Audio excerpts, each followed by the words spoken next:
Look around your workspace right now. You've probably got a graveyard of half-finished projects sitting there. Books you stopped reading halfway through, business ideas you totally abandoned. Now this isn't just clutter. It's actually a crushing emotional weight, and it's literally holding your income and your true potential back. But what if finishing things wasn't some rare personality trait you had to be born with? What if it was just a simple mechanical skill? Well, in today's explainer, we're going to break down how to finish absolutely everything you start using a ridiculously simple 10-minute rule. To really understand why we fail so often, let's take a look at a guy named Marcus. Now, Marcus was a young, highly talented carpenter. The guy had brilliant ideas. He could envision these incredible, highly profitable pieces of furniture. But Marcus had a massive problem that was eating away at him every single day. He could not finish a single thing. Every time he started a new piece, he'd get exactly halfway through, completely lose his drive, and just quit. So why does this happen to so many talented people? The answer actually lies in a biological trap that almost all of us fall into. Because of this trap, Marcus's workshop became a literal graveyard of unfinished dreams. We're talking chairs missing legs, cabinets with absolutely no doors. You see, every new project starts with this massive rush of excitement. Your brain just floods with dopamine and endless possibilities. But very quickly, that dopamine completely crashes, and suddenly your fun idea turns into a physical, dusty monument to failure. The shame just builds and builds. But here's the catch. This dopamine crash, it is entirely predictable, and the cost of it goes way, way beyond just your emotions. Think about it. We always start out riding high on the excitement of a brand new idea. Everything feels totally possible, and your energy is just endless. But inevitably, we crash headfirst into the despair of the messy middle. That brutal, everyday reality of tedious work finally sets in, and the thrill just vanishes. Marcus was trapped in this exact cycle. He was swinging wildly from high excitement to crushing despair, over and over again, and it was about to cost him in a major way. Zero. That is exactly how much money Marcus got paid for the biggest opportunity of his entire life. The local mayor actually commissioned a custom wedding chest from him. This was a highly lucrative gig, and of course he started with incredible passion. But about 2 weeks in, shiny object syndrome hit him hard. He saw a cool design for a tiny jewelry box and got completely sidetracked. The wedding day arrived, the chest sat in his shop unfinished, and he earned exactly $0. The actual cost of quitting isn't just a missed deadline. It is lost money right out of your pocket. It's a ruined reputation, especially when that client immediately turns around and hires your direct competitor. But the absolute deepest cut is your shattered self-respect. Marcus was sitting on his workshop floor, completely exhausted from being the guy who almost did something great. But here's the massive plot twist in all of this. Motivation was actually never his problem. Desperate and feeling totally broken, Marcus decided to visit Master Samuel. Samuel was an old, highly successful carpenter, and walking in, Samuel's workshop was immaculate. There was zero half-finished junk anywhere.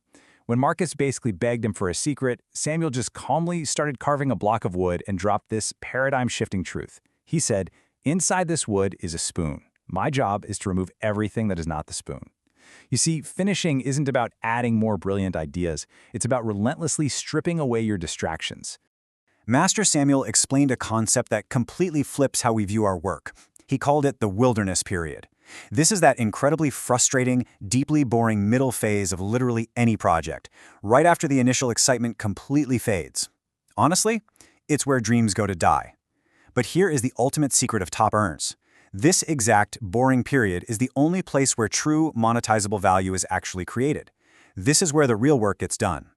And that brings us to the harshest truth we need to face. Motivation is a complete trap. If you are relying on feeling inspired to actually do your work, you are going to fail every single time. Because motivation fades exactly like the tide. You don't need a magical burst of inspiration. What you actually need is an unbreakable system to push you right through that wilderness period. And luckily, Samuel handed Marcus exactly that system. Samuel gave him a brutally strict 30-day framework. Step 1. Choose just one project, and it has to be the absolute simplest one you have. Step 2, you must touch it every single day. Step 3, you work on it for just 10 minutes. That's it. Even if you absolutely don't want to, even if a way better idea suddenly pops into your head, you just follow those 3 simple steps. 10. Just 10 minutes. Think about it. You can do literally anything for 10 minutes.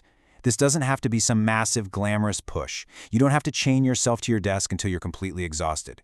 It is simply about showing up for one tiny 10-minute block, completely regardless of how uninspired or bored you feel. Now, it sounds almost too easy, right?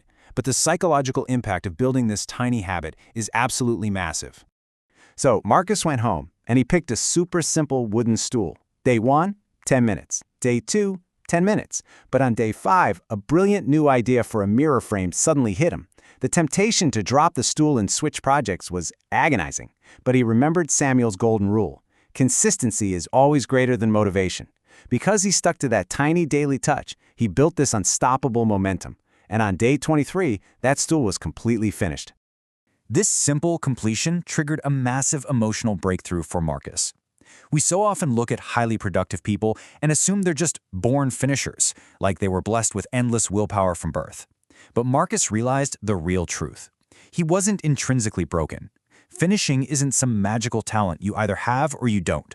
It is simply a mechanical skill. It's a muscle. And just like any muscle in your body, absolutely anyone can build it through small, daily reps. And the real-world results of building this muscle are just undeniable. Month 1, Marcus finally finishes that simple stool.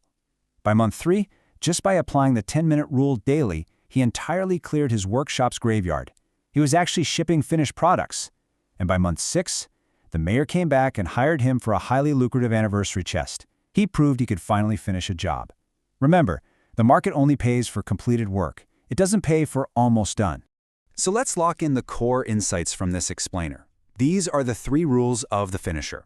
Number 1, the middle is actually supposed to be hard. So don't panic when it gets boring. That literally means you are doing it right. Number 2, done always beats perfect. A completed, simple project that you can actually sell is worth infinitely more than 10 brilliant ideas that never ever launch. And number 3, consistency defeats motivation every single time. So this leaves us with one incredibly simple question for you. What project are you going to spend 10 minutes on today? Take a look around your life right now. Find your absolute smallest unfinished project. Maybe it's a business plan, a video script, or a piece for your portfolio. Commit to touching it for just 10 minutes today. You aren't someone who can't finish things. You're just someone who hasn't learned exactly how to do it yet.